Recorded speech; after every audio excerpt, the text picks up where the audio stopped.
सो boards atomic model जो है basically it's based on the Planck's quantum theory.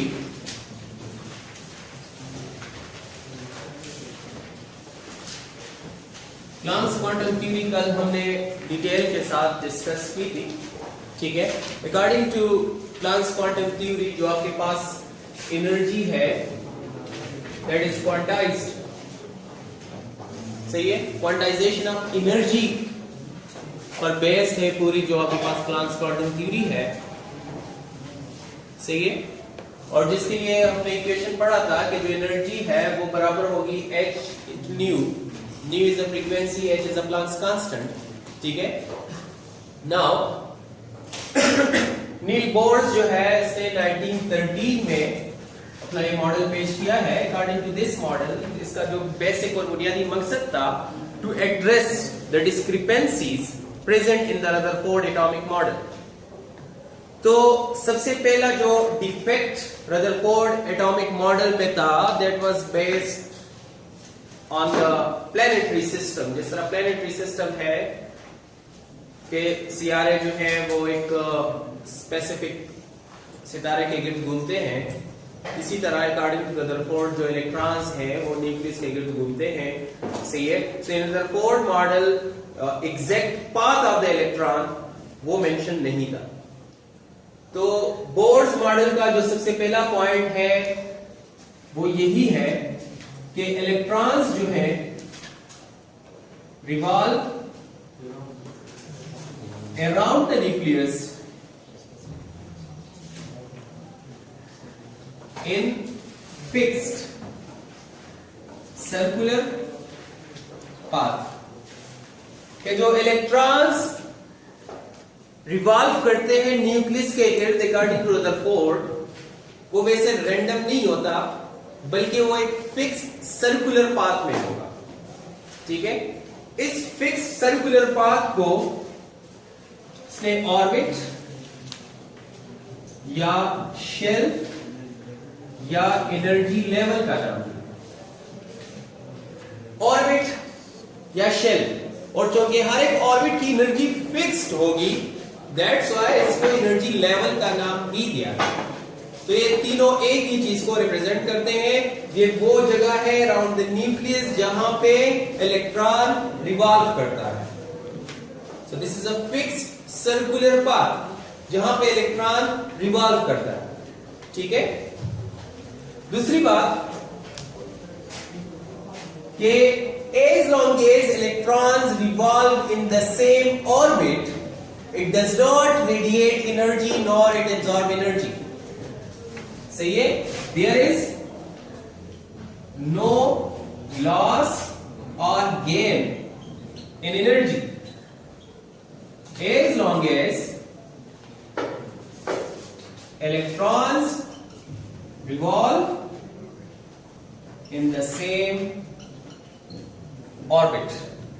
जब तक electron with in the same orbit आपके पास revolve करेंगे एनर्जी रिलीज नहीं होगी और ना ही एनर्जी एब्जॉर्ब होगी, सही है।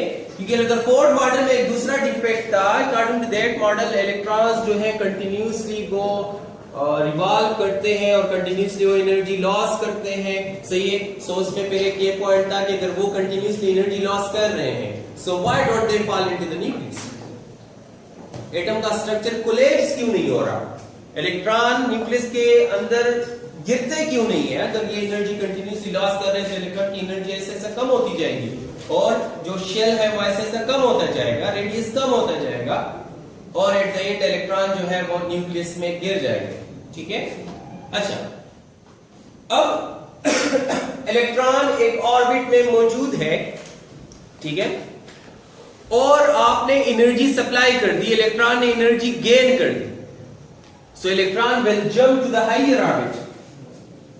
इफ इलेक्ट्रॉन गेन्स एनर्जी, अगर इलेक्ट्रॉन ने एनर्जी गेन कर ली तो क्या होगा, it will jump to a higher orbit. ये हायर ऑर्बिट में जंप करेगा, नीचे से ऊपर की तरफ जाएगा, एक्साइटेड स्टेट में जाएगा। अगर एक इलेक्ट्रॉन लूजेस एनर्जी, एक इलेक्ट्रॉन अगर एनर्जी लॉस करता है, सो उस केस में फिर इलेक्ट्रॉन ऊपर वाले ऑर्बिट से किधर आएगा, लोअर ऑर्बिट में आएगा. So it will jump back, jump to a lower orbit. ये लोअर ऑर्बिट में जंप करेगा. ठीक है. नाउ जो डिफरेंस ऑफ एनर्जी है बिटवीन द टू ऑर्बिट्स का मतलब ये हो गया कि according to Bohr, this is the nucleus, let's say this is first orbit, this is second orbit, this is third orbit. ठीक है. According to Bohr first orbit जो है ये n is equal to 1 है, या आगे क्वांटम नंबर में हम पढ़ेंगे कि इसको हम k भी कह सकते हैं. सही है. इसी तरह n is equal to 2 है, इसको हम l भी कह सकते हैं. n is equal to 3 है, इसको हम m भी कह सकते हैं. इसको डिटेल के साथ क्वांटम नंबर्स में इंशाल्लाह पढ़ेंगे. प्रिंसिपल क्वांटम नंबर है. ठीक है. अब अगर एक electron for example second shell में है और इसने एनर्जी गेन कर दी, तो by the gain of energy ये ऊपर जाएगा. यानी इलेक्ट्रॉन की एनर्जी अगर ज्यादा हो गई है तो वो ज्यादा एनर्जी लेवल की तरफ जाएगा, क्योंकि हर एक एनर्जी लेवल की जो एनर्जी है वो फिक्स्ड है. ठीक है. तो it will jump to high energy level. अब अगर यहां से यहां एक इलेक्ट्रॉन ये एनर्जी अगर लॉस करता है तो ये जंप बैक करेगा, लोअर शेल में जाएगा. अगर यहां एक इलेक्ट्रॉन एनर्जी लॉस करता है तो वो इधर आएगा. सो ये एनर्जी जो है क्या होगी, लॉस होगी. ठीक है. इसका मतलब है कि there is a difference of energy between the two shells. एक एनर्जी लेवल ये है, एक एनर्जी लेवल ये है. सो इलेक्ट्रॉन अगर एक शेल से दूसरे शेल में जाता है तो या एनर्जी लॉस होगी या एनर्जी गेन होगी.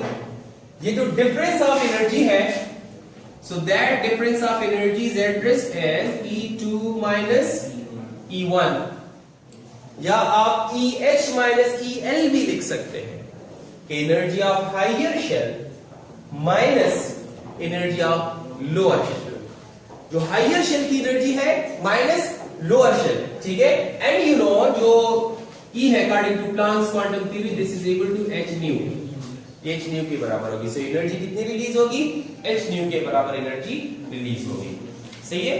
अब नेक्स्ट जो पॉइंट है बोर्स मॉडल का वो ये है कि इलेक्ट्रॉन चूंकि एक सर्कुलर पाथ में मूव कर रहे हैं. इलेक्ट्रॉन कौन से पाथ में मूव कर रहे हैं, सर्कुलर पाथ में.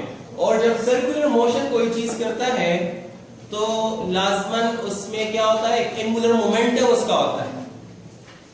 ठीक है. एक लीनियर मोमेंटम होता है. अगर स्ट्रेट लाइन में अगर कोई चीज जा रही है, ट्रांसलेटरी मोशन अगर कोई बॉडी कर रही है अदर देन सर्कुलेटरी मोशन, तो उधर जो मोमेंटम होगा दैट इज लीनियर मोमेंटम. ठीक है. The product of mass and velocity. अब अगर आपके पास कोई सर्कुलर मोशन है, जिस तरह इलेक्ट्रॉन यहां पे सर्कुलर मोशन कर रहा है, तो इस केस में आपके पास एंगुलर मोमेंटम होगा. और एंगुलर मोमेंटम जो इलेक्ट्रॉन का है that will be equal to product of mass and velocity and the radius.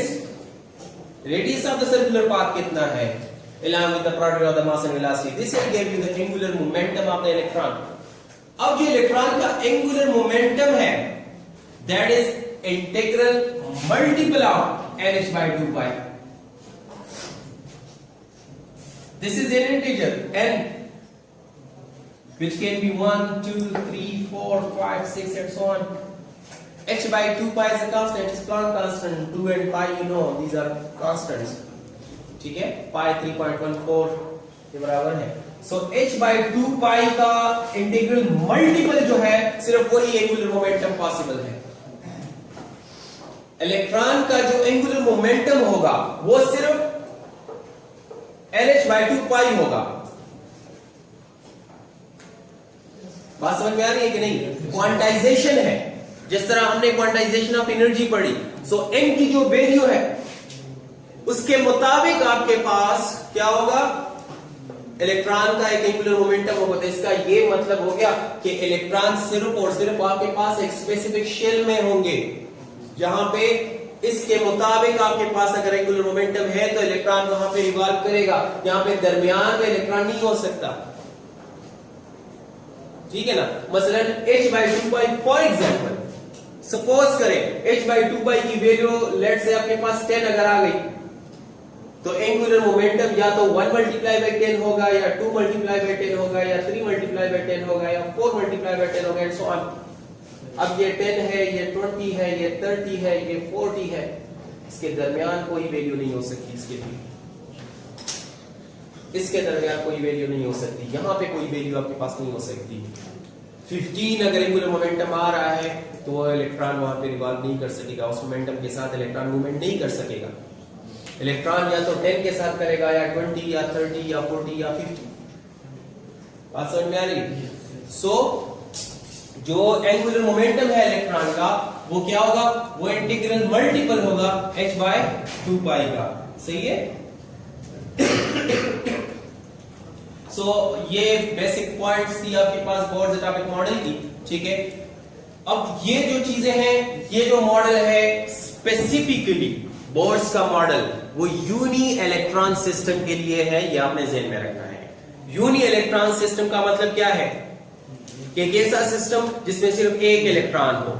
For example आपके पास हाइड्रोजन है, सो मोस्टली हम पढ़ते हैं कि Bohr's atomic model is based upon the hydrogen atom. Hydrogen में सिर्फ एक इलेक्ट्रॉन है। ठीक है, या हीलियम +1 है, इसके ऊपर आप बेस कर सकते हैं इसको। ठीक है, सिमिलरली लिथियम +2 है अगर, तो ये मोनो इलेक्ट्रॉन या यूनी इलेक्ट्रॉन सिस्टम है। हीलियम में 2 इलेक्ट्रॉन होते हैं, एक अगर लॉस हो जाए तो +1 स्टेट में इसके पास सिर्फ एक इलेक्ट्रॉन रह जाता है। +2 में लिथियम 3 इलेक्ट्रॉन होते हैं, एटॉमिक नंबर इसका 3 है। अगर +2 फॉर्म में है तो इससे 2 इलेक्ट्रॉन लॉस हो गए हैं, एक इलेक्ट्रॉन अभी रहता है इसमें, तो ये यूनी इलेक्ट्रॉन सिस्टम है। तो जो बोर्स मॉडल है it is based only upon the uni electron system. अगर आपके पास कोई मल्टी इलेक्ट्रॉन सिस्टम आता है देन बोर्स एटॉमिक मॉडल जो है वो काम नहीं करेगा, वो इसकी फेलियर है। डिफेक्ट्स इसके हम पढ़ेंगे। सही है? So one of the defect of the Bohr's model यही है कि ये यूनी इलेक्ट्रॉन सिस्टम जो है सिर्फ उसी पे अप्लाई होता है, मल्टी इलेक्ट्रॉन सिस्टम पे ये अप्लाई नहीं होता। इसी तरह जो आपके पास बोर्स एटॉमिक मॉडल है ये जीमन इफेक्ट और स्टार्क इफेक्ट को एक्सप्लेन नहीं करता। अब जीमन इफेक्ट क्या है? अगर आप एक एटम का जो स्पेक्ट्रा होता है, आगे हम पढ़ेंगे इसके डिटेल में। सही है? तो जो इसकी स्पेक्ट्रल लाइंस जिस एटम से एक एटम से अगर क्रिएट हो रही हैं, रिलीज हो रही हैं, उसको आप अगर एक इलेक्ट्रिक फील्ड में रखें तो उसकी मजीद स्प्लिटिंग होती है, स्पेक्ट्रल लाइंस मजीद फाइन लाइंस में स्प्लिट हो जाता है। अब ये क्यों होता है इलेक्ट्रिक फील्ड में? ये स्टार्क इफेक्ट है बेसिकली। ये क्यों होता है? There is no explanation. Similarly Zeeman effect है, अगर इसी स्पेक्ट्रल लाइंस को आप मैग्नेटिक फील्ड से गुजारें मजीद इसकी स्प्लिटिंग होगी because of magnetic field also. क्यों होती है? जीमन इफेक्ट क्यों है? There is no explanation. Similarly uncertainty principle ये फॉलो नहीं करता। अनसर्टेनिटी प्रिंसिपल ये है कि हम at the same time electron की वेलोसिटी को और इसकी पोजीशन को फाइंड नहीं कर सकते। पोजीशन और velocity at the same time हम फाइंड नहीं कर सकते, हम एक चीज को एट अ टाइम फाइंड करेंगे। This is Heisenberg uncertainty principle. Bohr's model इसको फॉलो नहीं करता। This is against uncertainty principle. Similarly, atomic structure is 3 dimensional. जो बोर्स मॉडल है it is 2 dimensional। Simple circular path है ये। ठीक है? ऑर्बिटल का कंसेप्ट यहाँ पे नहीं है, सिर्फ ऑर्बिट का कंसेप्ट है। So these are the different defects. सही है? इसको आगे जाके इंशाल्लाह एक्सप्लेन करेंगे।